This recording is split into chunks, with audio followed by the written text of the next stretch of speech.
அடுத்ததாக பார்க்கக்கூடிய ராசி கும்பராசிக்காரர்கள். கண்டிப்பாக குடும்பத்தில் தேவையற்ற விரயங்கள் காணப்படுகிறது.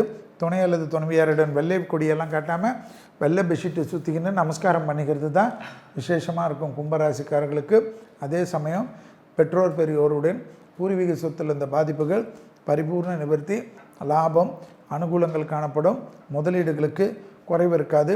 பிள்ளைகள் விஷயத்தில் ஏற்றங்கள் காணப்படும். குடும்பத்தில் புது வரவுகள் ஆனந்தத்தை ஏற்படுத்தி தரும்.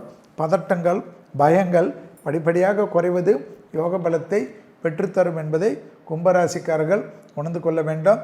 நவகிரகத்தில் இருக்கக்கூடிய சூரியன் வழிபாடு, ஆதித்ய ஹிருதயம், அனுமன் சாலிசா, ஆஞ்சநேயருக்கு உங்களால் முடிந்த பசுனை தீபம் ஏற்றி அகல் தீபம் ஏற்றி அந்த தெய்வ சன்னிதானத்தில் எங்கே வைத்தாலும் போதும். கண்டிப்பாக ஒரு ஆடியோ போட்டு காதில் மட்டும் உங்களுக்கு மட்டும் கேட்குற மாதிரி அனுமன் சாலிசா கேட்டுவிட்டு அந்த இடத்தை விட்டு நகர்ந்து கொள்ளுங்கள். எல்லாமே உங்களுக்கு இரட்டிப்பு சந்தோஷத்தை ஏற்படுத்தி தரும்.